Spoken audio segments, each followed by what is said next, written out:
So today we'll discuss about LCR circuit. What is LCR circuit? A circuit which has inductance, capacitor and resistor connected. But why do we use it? Okay, a circuit which is in which we have inductance, capacitor and resistance. Resistor. All the three are connected. Now what is the use of this circuit? Okay, LCR circuit used for various purpose, but one of the application you can understand, that is the your tuning circuit. Tuning circuit means radio station. What happens when we tune our radio, suppose 98.3 FM, okay, so when we want to catch a particular station, then inside there is a LCR circuit, okay, for a particular frequency.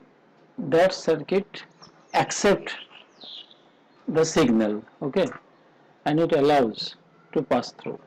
That is, LCR circuit can be used as a acceptor circuit. It accepts one signal out of many signals. That is one of the use. When inductance, capacitor and resistance connected in series, then it is called series resonant circuit. Okay, and this LCR circuit can be used as a rejector circuit also. We call it parallel resonant circuit. Means capacitor is connected with the inductance resistance in parallel. In one branch we have inductance and resistance, in the other branch a capacitor is connected in parallel. Now the application of parallel resonance circuit is used as a rejector circuit. You know karaoke? Yeah. Karaoke you have understood? So karaoke, what happens? Everything is present, all the background musics are present except the voice of the singer. Now how do we do it? How we can omit, how we can nullify the voice of the signal and allow the background sound to come? What happens? We detect the singer voice. What is the frequency of the voice? The singer will have a particular frequency. Okay. Every sound signal has a particular frequency. Okay. So we detect what is the frequency of the singer voice, and we reject that particular frequency and allow all the other frequencies to go through, and we allow, this is called filter circuit. So we can reject one of the signal out of many signals that is coming to the circuit. Okay, so this LCR circuit, when it is a parallel resonant circuit, can be used as a rejector circuit.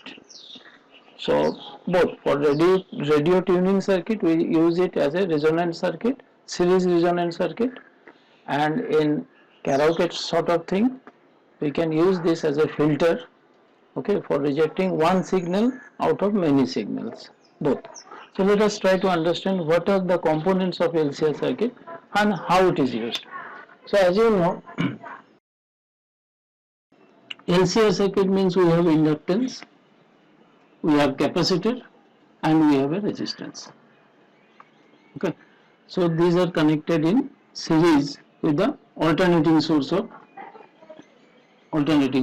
This is the alternating source of voltage. Okay, so this is a self induction of the solenoid, inductance, this is the capacitor and this is resistance.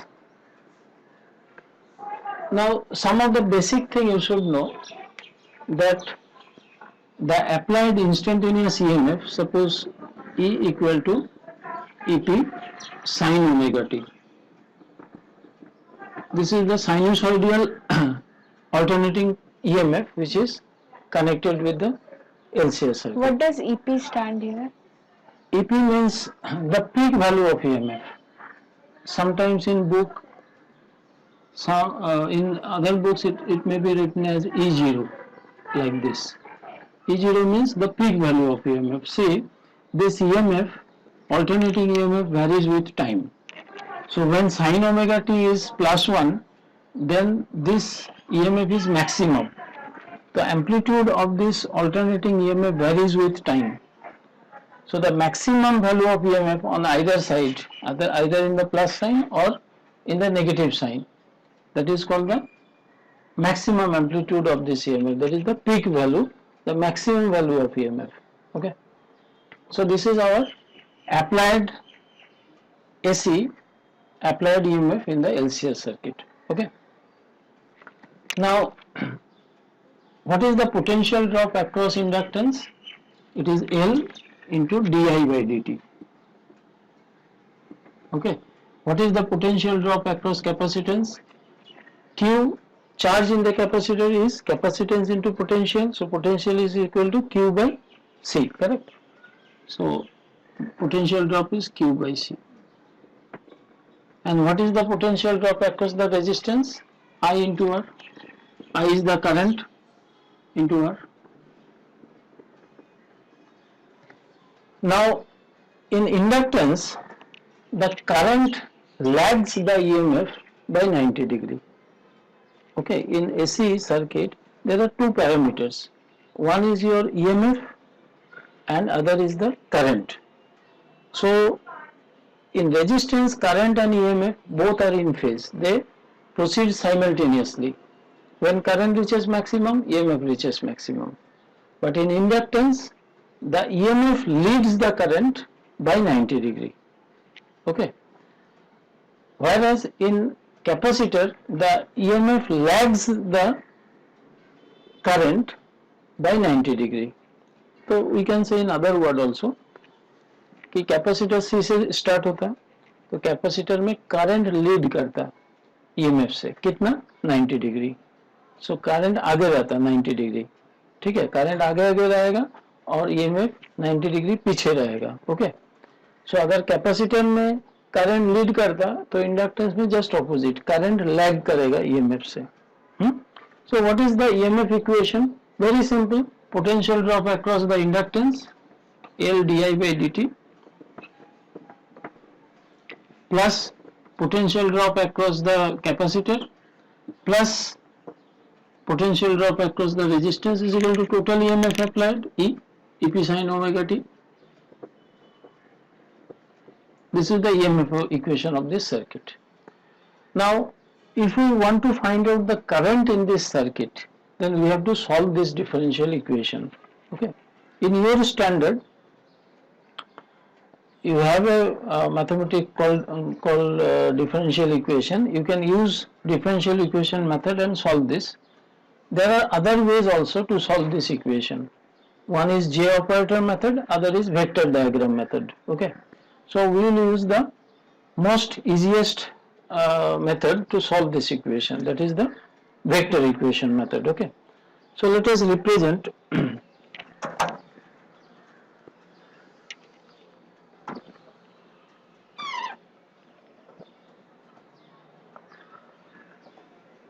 this is our x-axis. This represents the direction of current. Okay, x-axis represents the direction of current. So if this is the direction of current, so potential here, that is the potential and current in a resistance, they are in phase. So potential difference across the resistance and EMF, potential difference and current across the resistance will be in the same directions. Means the potential drop across the resistance, if we represent it as VR, that is equal to I into R, this will be along x-axis. Why? Because potential and current both are in the same phase. Okay. So EMF leads the current by 90 degree. Okay. So if this is the x-axis is the direction of current, then the potential difference across the inductance will be along 90 degree away. Leading means what? It will be along y-axis. Okay. So suppose I can extend it like this. This is our y-axis. So suppose this particular parameter O, say OA, this represents the potential difference across the inductance, that is the VL. Okay. VL.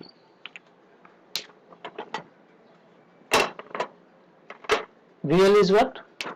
potential difference across inductance. Why it is along y-axis? Because it is, if current is along x-axis, then EMF will be, potential drop across inductance will lead the current by 90 degree. That is why this is I into the resistance offered by inductance is called inductive reactance. Okay, it is represented by XL. Now what is XL? XL is called the inductive reactance, resistance offered by inductance, inductive reactance. How much it is? Omega into L. What is omega? Omega is the angular frequency of the alternating voltage which you have connected. Correct? Okay. Now, what about capacitor? In capacitor, the EMF lags the current by 90 degree. So, if the direction of current is this, then the potential drop across the capacitor will lag. Lag means along y dash axis. Suppose OB. OB is the potential difference across capacitor, VC. Okay. This is equal to how much? Current into XC. What is XC? XC is capacitive reactance. That is the resistance offered by capacitor to the flow. That is called capacitive reactance. So earlier we have solved already LR circuit, CR circuit, only capacitor circuit, only inductance circuit.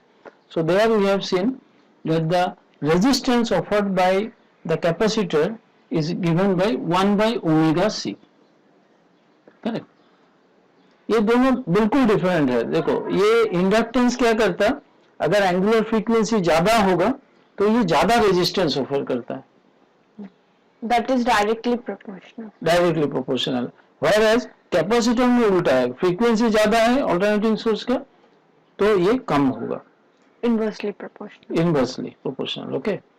So now, so this is lagging, means potential drop across this. Now this is a 3 vector. There are 3 vectors. One is along this, other is this and this.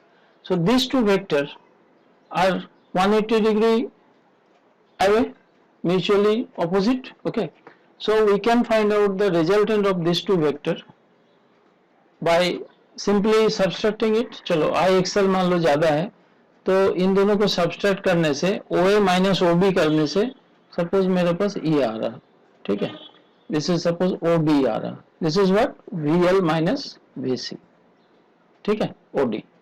ये दोनों vector को subtract करने से ये मिला OD. अच्छा, अभी मेरे पास 2 ही वेक्टर बचे. 3 वेक्टर में से अभी 2 वेक्टर हो गया, एक ये वेक्टर और एक ये vector. Okay. So this vector is, so अभी इन दोनों वेक्टर का रिजल्टेंट कैसे निकलेगा? Law of parallelogram of vector, ठीक है. तो इसको और इसको मिला के एक पैरेललोग्राम, तो इस केस में 90 डिग्री है तो रेक्टेंगल बन रहा मेरा. सो this is the parallelogram. Now diagonal of the parallelogram represents the resultant. 2 vector का रिजल्टेंट कैसे मिलता है? You complete the parallelogram by taking the 2 adjacent vectors as its sides, then the diagonal of the parallelogram represents the resultant vector. ठीक है. So ये हो गया resultant EMF in the LCR circuit. ये suppose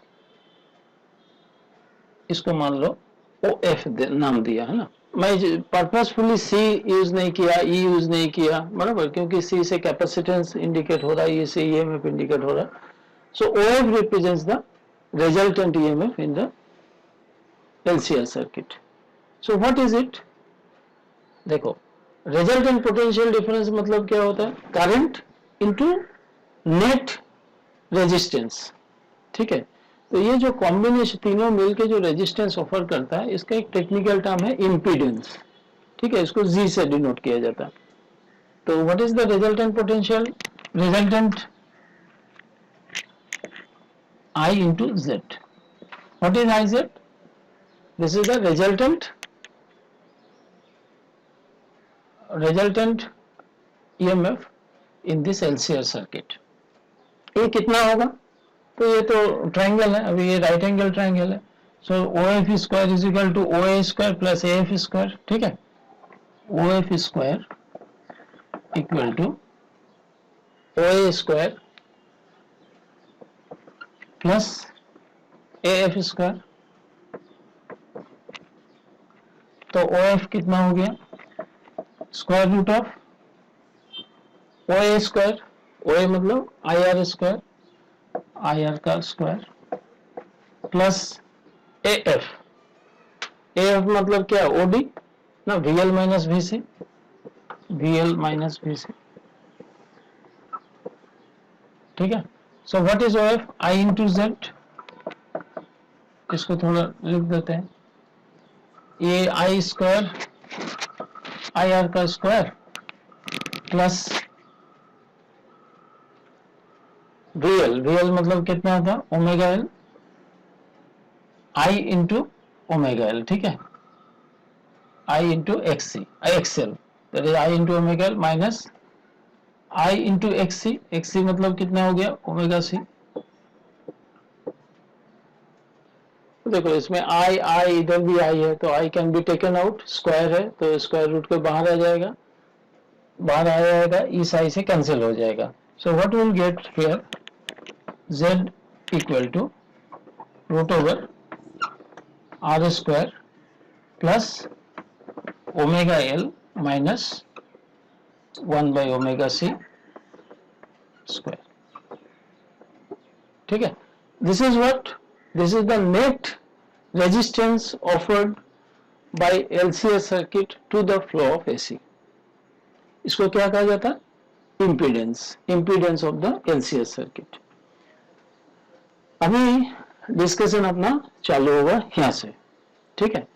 तो जो रिजल्टेंट EMF है इसका फेज एंगल क्या होगा, चलो ये तो मैग्नीट्यूड में समझ गया कि I इंटू जेड है, तो this is what is the resultant EMF। What is the phase, जो रिजल्टेंट करंट है वो है I, ठीक है। EMF का फेज एंगल है ओमेगा टी, तो रिजल्टिंग करंट जो LCS सर्किट में दौड़ रहा है उस रिजल्टेंट करंट और रिजल्टेंट EMF के बीच में फेज एंगल क्या होगा, क्या करंट लीड करेगा, कितना एंगल में लीड करेगा, करंट लैग करेगा तो कितना एंगल में लैग करेगा। So this gives the resultant. तो अभी देखो डायरेक्शन इसका OF है, तो suppose it makes an angle phi,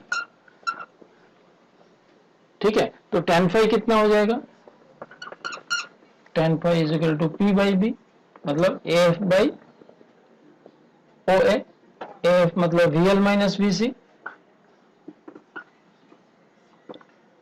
by IR, VL कितना है I इंटू XL, XL मतलब ओमेगा एल माइनस VC मतलब I into XC by I into R, I cancel out, ठीक है, डिनोमिनेटर डिनोमिनेटर से कैंसिल हो जाएगा। So what is phi, phi equal to tan inverse,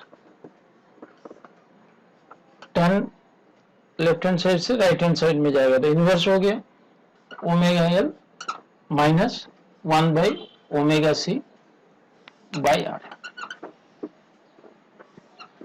this is equal to our phase angle. तो अभी LCS circuit में हमने क्या देखा कि total impedance offered is this much and the resulting current, okay, उसका फेज एंगल हो गया phi, that is equal to tan inverse omega L minus 1 by omega C by R. Now अभी phase angle क्या होगा ये depend करता है कि सर्किट में किसका डोमिनेंस ज्यादा है, ओके। अगर ओमेगा एन ज्यादा है तो it will be inductive circuit, ठीक है। तो हम एक एक केस स्टडी करेंगे। अभी हमारे लिए क्या इंपॉर्टेंट है, अभी जेड इम्पीडेंस, और बाकी ये सब ज्यादा इंपॉर्टेंट नहीं है, so we can rub it, okay. ये भी हो गया। Phase diagram also you understood, this is the vector method for solving AC circuit, okay.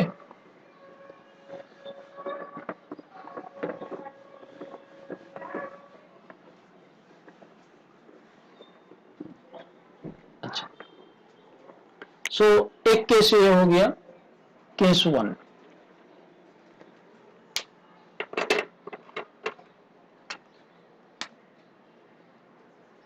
Case 1 क्या है कि omega L is greater than 1 by omega C. तो डोमिनेंस किसका होगा? इंडक्टेंस का ज्यादा होगा। तो इंडक्टेंस में क्या होता है? ईएमएफ लीड करेगा, ठीक है। तो EMF will lead the, okay, यानी कि ईएमएफ, ये तो ईएमएफ अप्लाइड ईएमएफ है, तो करंट जो है ना, अगर ईएमएफ लीड करेगा तो करंट लैग करेगा, तो omega T minus phi angle से करंट दौड़ेगा इसमें, ठीक है। तो it will be inductive circuit. हाँ, अच्छा, so it will be inductive circuit and इसके में क्या होगा? Current will lag the EMF by phase angle phi. So current lags EMF by phase angle phi, and phi is given by that, okay. Case 2, suppose omega L is less than 1 by omega C, तो क्या होगा? इसका dominance ज्यादा है, it will B capacitive circuit. तो capacitor का dominance, इसमें तो phase current and EMF phase, इसमें क्या करंट लीड करेगा, so current will lead the EMF by phase angle phi, okay. So in this circuit, this is a capacitive circuit, and current leads EMF by phi phase angle phi, ठीक है। Most interesting part is when both are same, means the resistance offered by inductance and the resistance offered by capacitor are same, ठीक है, for a particular frequency. क्योंकि देखो दोनों का जो resistance है ना, इंडक्टेंस का रेजिस्टेंस बोलो, कैपेसिटर का रेजिस्टेंस है, ये केवल इसका कंस्ट्रक्शन के ऊपर डिपेंडेंट नहीं है, ये अल्टरनेटिंग फ्रीक्वेंसी जो है उसके ऊपर डिपेंडेंट है। जो हमने लगाया अल्टरनेटिंग फ्रीक्वेंसी वोल्टेज, उसके ऊपर डिपेंड करता है। तो मेरा फ्रीक्वेंसी मैं अगर चेंज करता रहूं, अभी फ्रीक्वेंसी अल्टरनेटिंग सोर्स से कैसे चेंज किया जाता है? फिजिक्स लेबोरेटरी में we have a function generator device, ठीक है, उससे आप तुम ट्यून कर करके जो है ना उसका फ्रीक्वेंसी को चेंज कर सकते हो।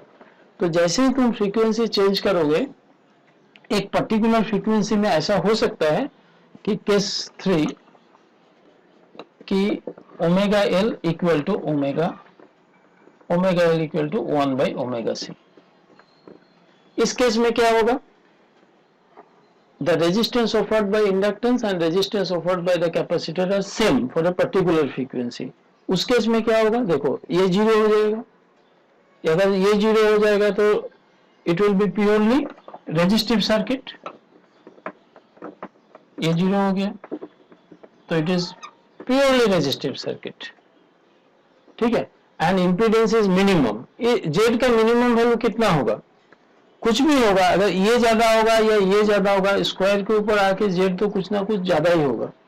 इसका सबसे मिनिमम वैल्यू वही हो सकता है कि अगर omega L and 1 by omega C same है, ये टर्म अगर जीरो है तो impedance offered by the LCS circuit will be minimum, और अगर इम्पीडेंस मिनिमम है तो करंट उस सर्किट में क्या होगा?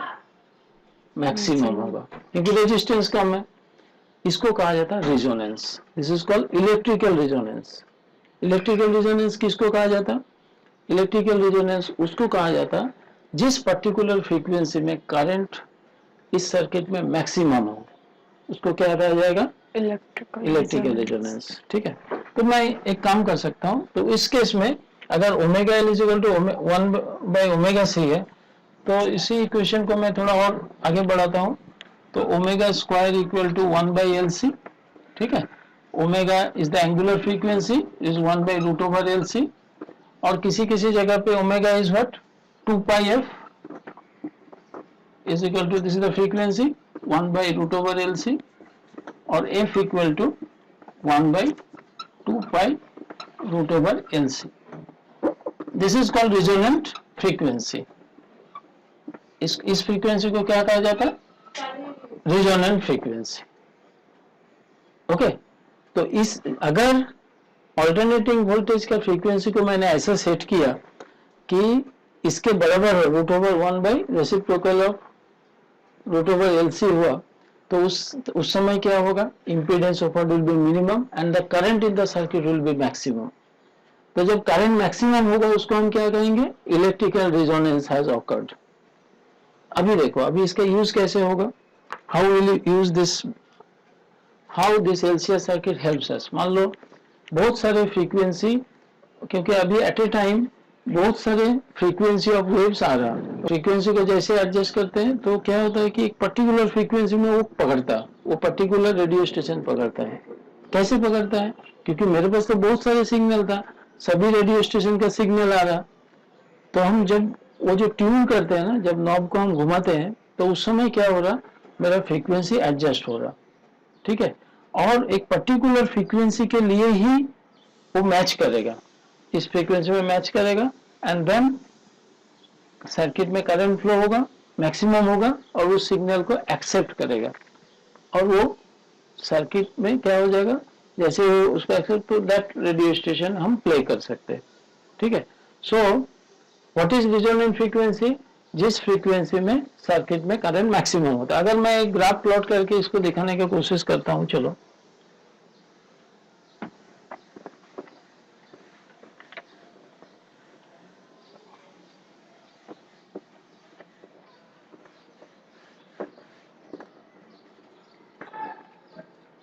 एक ग्राफ प्लॉट करते हैं, ठीक है। एक तरफ मेरा फ्रीक्वेंसी प्लॉट किया और एक तरफ करंट प्लॉट किया, ठीक है, current in the circuit, Y axis में ये प्लॉट किया। तो मेरा क्या होगा, जैसे जैसे मैं फ्रीक्वेंसी चेंज करूंगा इस ऑल्टरनेटिंग वोल्टेज का, करंट शुरू में धीरे धीरे धीरे धीरे बढ़ेगा, एक मैक्सिमम पीक वैल्यू अटेंड करेगा, और फिर जैसे जैसे और फ्रीक्वेंसी बढ़ाते जाऊंगा तो करंट घटते जाएगा, ठीक है। इसका मतलब है कि फ्रीक्वेंसी को मैं चेंज करता हूं तो मेरा सर्किट में करंट भी चेंज हो रहा है। सो इस पर्टिकुलर फ्रीक्वेंसी के लिए, और this particular frequency, this is called omega R, इस फ्रीक्वेंसी के लिए मेरा सर्किट में करंट जो है ना, ये कितना हो गया, मैक्सिमम ना। इस फ्रीक्वेंसी को क्या कहेंगे हम, रिजोनेंट फ्रीक्वेंसी। इससे कम होगा तो भी करंट कम होगा, इससे ज्यादा होगा तो भी करंट कम हो जाएगा, पर्टिकुलरली इस फ्रीक्वेंसी में ट्यून हो जाएगा। ट्यून हो जाएगा मतलब उस सिग्नल को एक्सेप्ट करेगा और वो प्ले होगा वो स्टेशन, ठीक है। अच्छा, नाउ तो जब रिजोनेंट फ्रीक्वेंसी में मैं एक LCR सर्किट को ऑपरेट कर रहा हूं, उस समय क्या हो रहा, देखो उस समय potential difference across the inductance VL equal to I max into the XL मतलब ओमेगा एन, करंट रिजोनेंट, जब रिजोनेंस में आ गया सर्किट तो उस समय करंट मैक्सिमम फ्लो कर रहा, तो उस समय पोटेंशियल ड्रॉप अक्रॉस इंडक्टेंस कितना होगा, current flowing through the inductance into the reactance, ठीक है। अच्छा, I max कितना होगा, क्योंकि ये प्योरली रेजिस्टिव सर्किट हो गया, इसका इसका इंपीडेंस तो कितना हो गया, Z, रिजोनेंस में मेरा Z कितना हो गया, R के बराबर हो गया ना। अप्लाइड EMF मेरा कितना है, E है, तो करंट मैक्सिमम करंट कितना होगा, this is equal to E by R, this will be the maximum current applied EMF divided by resistance. तो मैं इसको लिख सकता हूं, this is equal to E by R।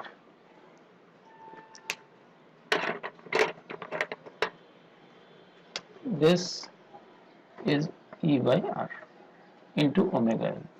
This is what? Potential drop across inductance. तो VL by R, VL by E, E क्या है, applied EMF, ठीक है, equal to omega L by R. This is a very beautiful equation. See, omega L is more than R. Omega L क्या है, self induction के कारण जो resistance offer कर रहा to the flow of AC, ठीक है। तो omega L is greater than R, अगर ये ज्यादा है तो VL will be greater than E। देखो इसका न्यूमरेटर राइट हैंड साइड में न्यूमरेटर ज्यादा है तो potential drop across the inductance is more than the applied EMF.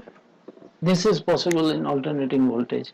जितना ईएमएफ हमने दिया उससे ज्यादा ईएमएफ इसमें आ गया, इसके अक्रॉस में ज्यादा पोटेंशियल ड्रॉप हुआ. इसका मतलब है ये वोल्टेज एम्प्लीफिकेशन सर्किट है. ठीक है. अच्छा, ये कितना हो गया? Omega L by R. ठीक है. So VL by E equal to omega L by R. अच्छा, ओमेगा एल है कितना? 1/√LC. तो इसको मैं ओमेगा एल की जगह पे √LC लिख सकता हूँ. यहाँ पर एक एल है, यहाँ पर एक आर है. तो √L और एल कैंसिल होके ऊपर में एक रूट आ जाएगा, ए कैंसिल होने से √L. ठीक है. So this is equal to 1/R √L/C. ये जो फैक्टर है 1/√LC, this is the potential difference across the inductance to the applied EMF. इसको कहा जाता है क्यू फैक्टर और फिगर ऑफ मेरिट. ये क्या है basically? What is figure of merit? कुछ आइडिया है what is figure of merit? This is called the Q factor और फिगर ऑफ मेरिट.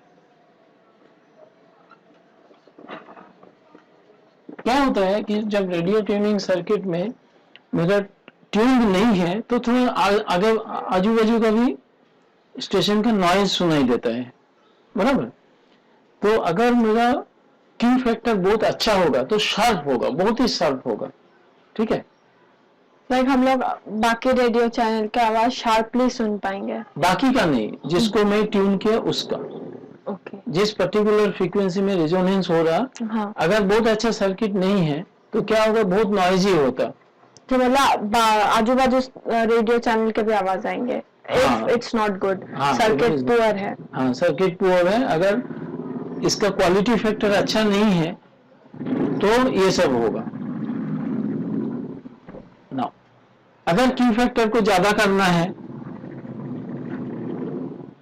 तो क्या क्या करना पड़ेगा? देखो, resistance should be less,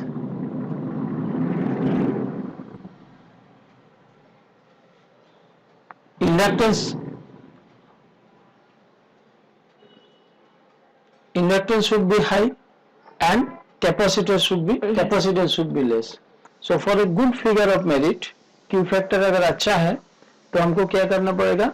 L को ज्यादा करना पड़ेगा. Inductance should be high and resistance and capacitance should be less. Low. Correct. So this is figure of merit. Similarly, अगर मैं कैपेसिटर के अक्रॉस पोटेंशियल ड्रॉप अगर देखूं, VC, this is the potential drop across capacitor, is I into XC. XC मतलब 1/ωc. I कितना हो गया? EMF divided by resistance into 1/ωc. ठीक है. So now this is equal to VC by E. This is equal to what? 1/R into 1/ωc. Omega is what? 1/LC into C. ठीक है.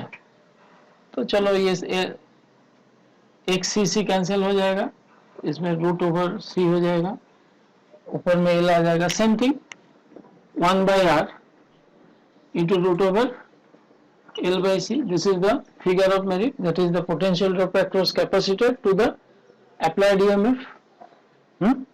Now, अभी Q factor को study करने के लिए हम लोग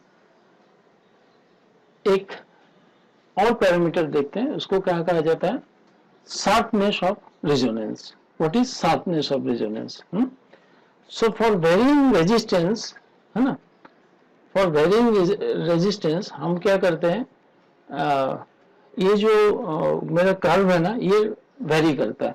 कुछ कर्व ऐसे होगा,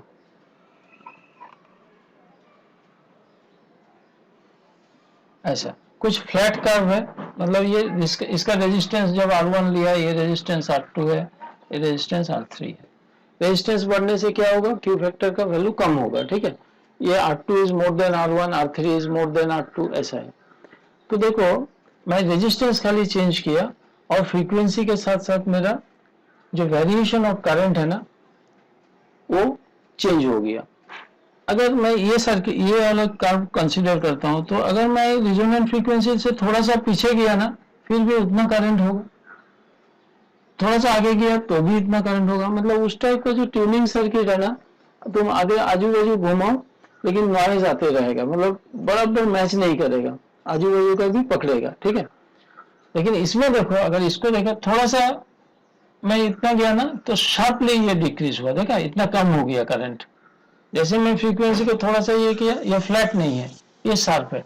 इससे भी ज्यादा अगर मैं शार्प ले लूं ऐसा, ये मोस्ट शार्प है, मतलब करंट फ्रीक्वेंसी थोड़ा सा कम क्या किया, करंट ड्रॉप हो गया तुरंत। तो जो ग्राफ ज्यादा फ्लैट है उसमें क्या है, उतना परफेक्ट नहीं है, वो रिजोनेंट फ्रीक्वेंसी के आगे पीछे में जाने से भी मेरा करंट उतना ही रहेगा। लेकिन जो शार्प है, थोड़ा सा रिजोनेंट फ्रीक्वेंसी से कम किया गया, करंट सर्किट में नीचे ड्रॉप हो जाएगा, आगे भी किया तो भी ड्रॉप हो जाएगा, उस पर्टिकुलर फ्रीक्वेंसी में करंट पकड़ेगा। ओके, ना इसको हम कैसे देखते हैं, मतलब रिजोनेंस का शार्पनेस किससे डिटरमाइन होता है, जो फ्लैट ज्यादा शार्प है वो उसका फ्रीक्वेंसी कम करने से तुरंत करंट घटेगा, फ्रीक्वेंसी बढ़ाने से तुरंत घटेगा। तो इसको कुछ तो क्वांटिटेटिव एनालिसिस होना चाहिए, किस तरह से, व्हाट इज द मैग्नीट्यूड। तो हमने डिफाइन किया फिर कि जिस फ्रीक्वेंसी में जो करंट है सर्किट में वो 1/√2 टाइम्स हो जाता है, उसको क्या कहा जाता है, half power frequency. Why 1/√2 times, देखो पावर इज इक्वल टू क्या होता है, पावर इज इक्वल टू होता है करंट इंटू वोल्टेज। लेकिन ये एसी है, एसी में तो current into voltage is not power because there is a phase angle, है ना। So current into voltage gives apparent power in AC. DC circuit में current into voltage is power, AC circuit में क्या लगता है, current into voltage into cos phi, that is called the power factor. But अगर AC circuit को मैं study करने चाहा तो एसी सर्किट में एक और भी एवरेज करंट, एवरेज ईएमएफ बोल के भी कुछ है, करेक्ट, जिसको हम लोग क्या कहें, ERMS, मतलब रूट मीन स्क्वायर, है ना। तो रूट मीन स्क्वायर कितना होता, जो भी मेरा पीक वैल्यू ऑफ ईएमएफ है उसका √2 टाइम्स होता है, दिस इज द ERMS ना। Average value of root mean square is given by EP by √2, peak value by √2. Similarly, average value of current is given by IRMS. This is given by IP by √2. और इन दोनों का अगर multiply किया RMS into IRMS को, तो √2 by √2 EP into IP, that is equal to give the average power. इसलिए 1/√2 times देता है, क्योंकि √2 अगर मैं करूँ तो ये क्या हो जाएगा, हाफ हो जाएगा ना। This is equal to EP into IP, EP into IP, √2 into √2 2 हो जाएगा, तो मतलब पावर जो है हाफ हो जाएगा। तो हम क्या बोलेंगे, जिस फ्रीक्वेंसी में, अभी मैं इसको हटा देता हूं, अभी now we will study about sharpness of resonance. Let us try to understand what is sharpness of resonance, how it is calculated. ठीक है, तो डेफिनेशन तो यही है कि जिस फ्रीक्वेंसी में सर्किट में मेरा करंट 1/√2 टाइम्स हो जाता है, मैक्सिमम करंट का 1/√2 टाइम्स हो जाता है, उसको क्या कहा जाता है, दैट इज कॉल्ड द, चलो इसको मैं ऐसे ले लिया, ठीक है। सो ये मेरा अभी मैक्सिमम करंट हो गया, ठीक है। इसको थोड़ा एक्सटेंड कर देता हूँ, ये मेरा रिजोनेंट फ्रीक्वेंसी है जिस समय करंट मेरा मैक्सिमम था। शार्पनेस कैसे मैं डिफाइन करता हूँ, देखो ये मैक्सिमम है, तो सपोज इस फ्रीक्वेंसी में, इस पर्टिकुलर फ्रीक्वेंसी में मेरा करंट जो है ना, मैक्सिमम करंट का 1/√2 टाइम्स हो गया, तो ये हो गया लोअर वैल्यू ऑफ फ्रीक्वेंसी। मैं इस फ्रीक्वेंसी में सर्किट में जो करंट फ्लो हो रहा है, that is 1/√2 times the maximum current.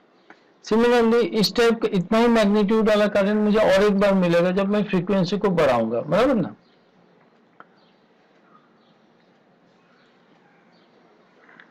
ये हो गया अपर value of high value of frequency.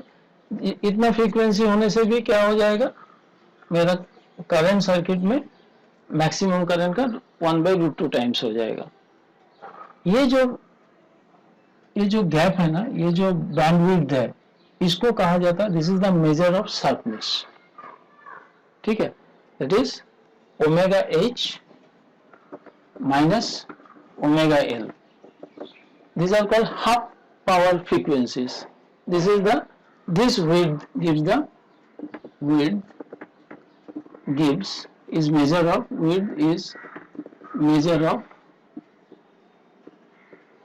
of sharpness.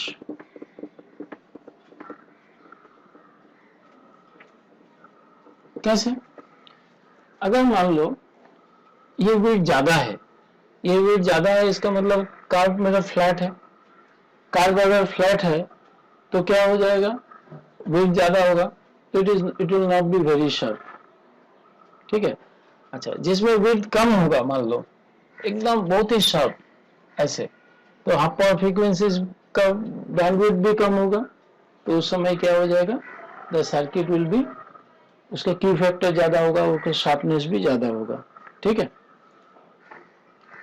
Now this is all about your LCR circuit, series resonance circuit है। अच्छा, एक पैरेलल रेजोनेंस सर्किट भी होता है, उसको क्या कहा जाता, rejecter circuit. Same, everything is same, but उसका कनेक्शन ऐसा रहेगा कि we have inductance, we have resistance and we have capacitor, and they are connected in parallel with the AC voltage source. ये AC voltage source C है, L है, R है। ठीक है, खाली इतना समझने का है कि देखो जब ऐसा होता ना, तो इसमें इंडक्टेंस में क्या होता, EMF लीड करेगा 90 डिग्री में। इसमें क्या होगा, करंट लीड करेगा, सी से करंट लीड करेगा, EMF लैग करेगा 90 डिग्री में। तो अगर इस ब्रांच का EMF और इस ब्रांच का EMF देखो, इसमें 90 डिग्री लीड, इसमें 90 डिग्री लैग, तो both will be 180 degree out of phase, the phase difference will be 180 degree. ठीक है, तो इसमें क्या होगा, करंट कम होगा, सर्किट में करंट कम हो जाएगा। तो इसका अगर मैं रेजोनेंट फ्रीक्वेंसी ड्रॉ करूंगा ना, तो at a particular frequency the current in the circuit will be minimum. This is current versus frequency graph. ठीक है, ये पैरेलल रेजोनेंस सर्किट में होता है। तो कैसे इसका यूज करते हैं हम लोग, जैसे एग्जांपल दिया मैंने कैराओके में। कैराओके में क्या होता है कि इनिशियली सभी म्यूजिशियन, जो सिंगर था उसका भी वॉइस था, बैकग्राउंड म्यूजिशियन जो भी दिया म्यूजिक का सभी आवाज था। ठीक है, बट मैंने क्या किया, एक पर्टिकुलर फ्रीक्वेंसी को डिटेक्ट किया कि this is the frequency of the singer, और उसको हमने निकालना है। तो आजकल कंप्यूटर में भी बहुत सारे ऐसे साउंड एडिटिंग सॉफ्टवेयर आ गया जिसके थ्रू हम इसको करते हैं। वो क्या करता है, उस पर्टिकुलर फ्रीक्वेंसी में सर्किट में करंट मिनिमम होगा। तो देयर वर मेनी सिग्नल्स, एक पर्टिकुलर फ्रीक्वेंसी में सर्किट में करंट मिनिमम होगा मतलब ऑलमोस्ट जीरो होगा, तो उस सिग्नल को हम लोग रिजेक्ट कर सकते हैं। So parallel resonance circuit, parallel LCR circuit is considered as a rejecter circuit. इसको ऐसे हम फिल्टर यूज करते हैं, this is used as a filter circuit. Clear? तो जस्ट समराइज करता हूं, LCR circuit is inductive capacitive resistive circuit. Okay, now why LCR circuit is used? This is used to get electrical resonance. One of the example of LCR circuit is radio tuning. So series resonance circuit में जब resonance होता है, resonance होना मतलब एक particular frequency of alternating voltage के लिए ये सर्किट मिनिमम इम्पीडेंस ऑफर करता है। उस समय करंट सर्किट में सबसे मैक्सिमम रहेगा, उस पर्टिकुलर फ्रीक्वेंसी को क्या कहा जाता है, resonant frequency. Okay, and that is given by omega is, resonant frequency is given by √LC, correct? अच्छा, देन हमने क्या देखा कि अगर इम्पीडेंस सबसे मिनिमम है ना, सो इन दैट केस क्या हो जाएगा कि करंट विल बी मैक्सिमम. उस समय circuit behaves as purely resistive circuit. ठीक है, एज ए सिर्फ जैसे कि सिर्फ रेजिस्टेंस है उस सर्किट में.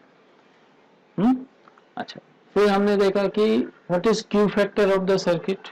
Q factor means what, the voltage across the inductance is more than the applied EMF. तो voltage amplification is taking place. Correct. अच्छा, उसमें क्या हुआ, 1/R√LC. तो क्यू फैक्टर को अच्छा करने के लिए, फिगर ऑफ मेरिट को अच्छा करने के लिए मुझे रेजिस्टेंस कम होना चाहिए, इंडक्टेंस ज़्यादा होना चाहिए, कैपेसिटर कम होना चाहिए. That we have seen. Correct. फिर हमने देखा कि व्हाट हाउ द रिजोनेंस का शार्पनेस कैसे डिटरमाइन होता है. तो हमने एक ग्राफ प्लॉट किया between the frequency and the current. फिर हमने क्या देखा, पर्टिकुलर फ्रीक्वेंसी में सर्किट में करंट मैक्सिमम है, उसका आगे पीछे दोनों तरफ जाओ तो करंट शार्पली डिक्रीज होता है. जिस सर्किट में करंट थोड़ा सा भी रेजोनेंट फ्रीक्वेंसी से कम किया या ज्यादा किया तो बहुत ही ज्यादा डिक्रीज हो गया करंट, उसको क्या कहा जाता है, that is most sharp LCR circuit. ठीक है. तो शार्पनेस ऑफ रेजोनेंस को क्वांटिटेटिवली कैसे मेजर किया जाता है, by measuring the half power frequency. उसको कैसे डिफाइन किया जाता है, जिस फ्रीक्वेंसीज में करंट एलसीएस सर्किट में मैक्सिमम करंट का 1/√2 टाइम्स होता है, उसको कहा जाता है हाफ पावर फ्रीक्वेंसी. तो मैंने ये भी समझाया कि 1/√2 टाइम्स और हाफ पावर में क्या रिलेशन है, क्योंकि EP/√2 एंड IP/√2 दोनों अगर मल्टीप्लाई करेगा तो power will be half only. ठीक है. तो दो बार ये फ्रीक्वेंसी अटेंड करता है, एक बार बढ़ते समय और एक बार घटते समय, फ्रीक्वेंसी के साथ जैसे जैसे कम हो रहा. तो दोनों हाफ पावर फ्रीक्वेंसी के बीच में जो गैप है, दैट डिटरमाइंस द शार्पनेस. अगर गैप ज्यादा है तो लेस शार्प है, फ्लैट है, ग्राफ इज फ्लैट. और अगर बैंडविड्थ बहुत ही कम है, omega H minus omega L के बीच का जो डेल्टा डिफरेंस है कम है, तो इट इज वेरी शार्प. ठीक है. फिर हमने देखा कि पैरेलल रेजोनेंस सर्किट एलसीआर क्या होता है, this is used as a rejecter circuit. क्योंकि उस समय क्या होगा, current in the branch of LR and in the capacitive branch being 180 degree out of phase, cancel each out. ठीक है. तो मेनी सिग्नल में से एक सिग्नल को अगर मुझे रिजेक्ट करना है, so we will use parallel resonance circuit. Clear? Any question? Thank you very much.